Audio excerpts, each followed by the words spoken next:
Hello, everyone. I'm Maggie's son, and I've put together this short narrated slideshow on Maggie and her life. And we're starting with this picture of Maggie when she was quite young, probably on holiday. And just to say, really, to give an overall view, she had a very happy childhood. She really enjoyed the family life. uh, the extended families around school, and there wasn't really much difficulty in her life, and she really was just a happy person. This next picture is of Maggie with the wife of an uncle who took her every year to the seaside.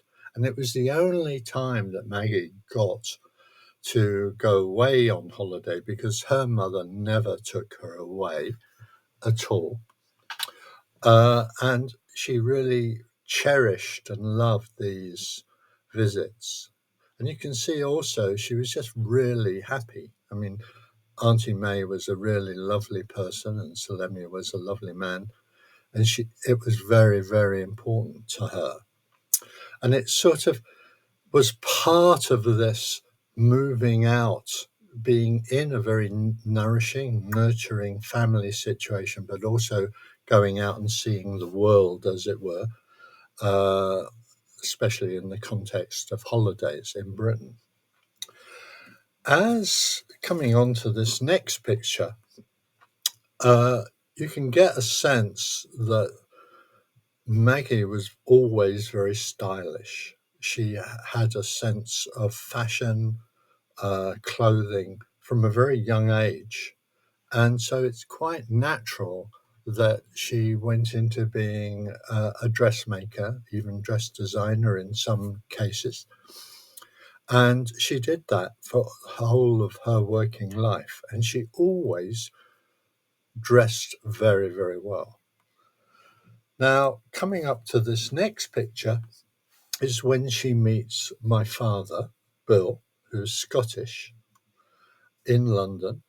And you can also see, in a way, what a beauty Maggie was. He apparently was very dashing and handsome, swept her off her feet. But he was a fantasist, and everything that he told her about him was not true. He wasn't a baron. He wasn't in secret intelligence. And he was a private and came from a very poor family in Scotland. But she only discovered that a lot later when after they were married. So the initial meeting and the marriage was, she was very, very happy, really loved him. And I think she saw quite early on that everything was a lie and wanted to leave him, but she got pregnant. And this next picture shows Bill with me in Glasgow. It was a very, very difficult time for Maggie because he was very poor, working as a typewriter salesman, and she was selling fish in a fish stall on the streets in winter. So they parted and she came down with me to London and to stay with her extended family. So her mother, aunts, and a great uncle.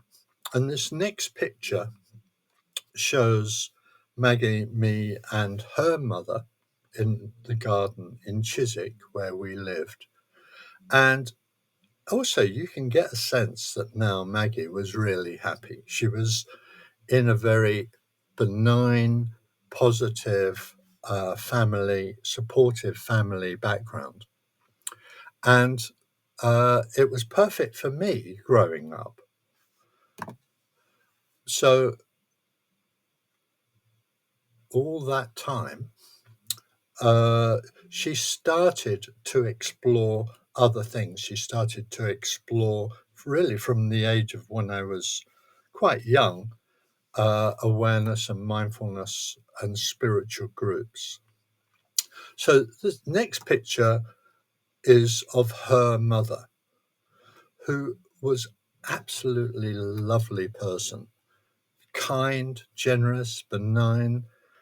She she was never angry. She was just lovely, and that made a really huge difference to Maggie and to me. Me growing up in that very supportive uh, environment. This next picture is of a cousin with me, Rita, who lived with us for a while till she got married. And then this picture of the family, I think, was one of Maggie's favorite pictures of that early time. So you get Uncle Vitaly on the left, me down from him, and then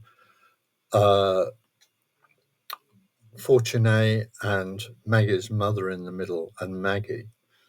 And actually, it was just a really positive group.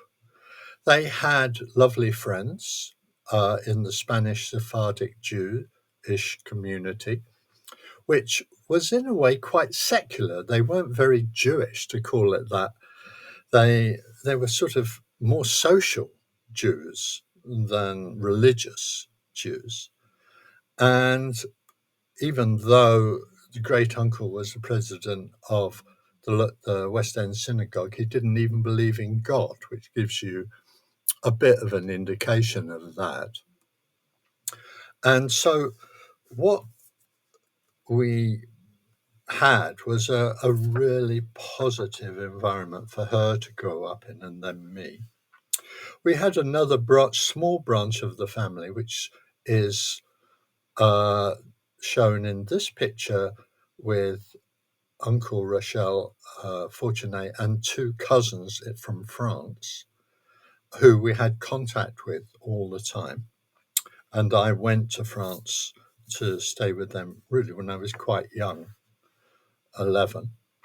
This next picture is of Rita and her two children after they had moved away, of course, from the family house. Now, this next picture of Maggie, I think it's Stonehenge, is the beginning of what I think of her finding herself as a really strong, independent, practical woman, self-responsible, not dependent on men or other people, and which continued her whole life. She really valued her freedom and being able to be self-responsible and not answer to anybody. When we left Chiswick, we moved into this flat in Queensway, and this picture of Maggie in the kitchen in Queensway, in a way, it's a simple picture, but it conveys now a sense of complete independence on every level for Maggie from the extended family in Chiswick. She was looking after both of us, and it was great. She was a great cook, which for me was fantastic. You can see that it was a very small kitchen, and it was really great. Now, these next pictures, in a way, they need a little bit of explaining. There's a picture of a whole group of people in the countryside having a party. And what this conveys is Maggie had joined a quite large awareness-based spiritual group called the Gurdjieff Society. Very respectable, and hundreds of people. And she made many, many friends, all of whom were really interesting, I thought.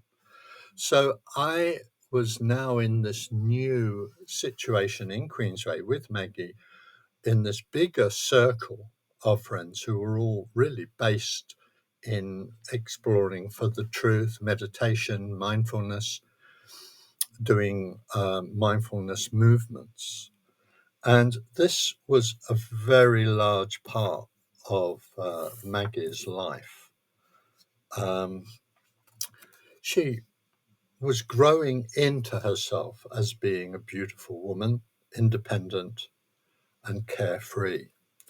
Now, also, this picture, not very interesting itself, but just gives me the opportunity in a way to show that she had a really large network of really positive friends who were all interested in the same thing, very cultural. She was reading music, theatre, dance, were all a part of that. Now, there comes a very different phase in the group who she was with. She started to learn a Turkish flute called a ney and went to Turkey to learn to become a whirling dervish. Now, I think already I had sort of realized that Maggie was quite unusual and just going off to Turkey, leaving me for a summer when I was about 14 to explore this whole thing. So I'm just going to play you a little bit of the music from this, if I can find it. She learnt the ney. She was very good at it.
So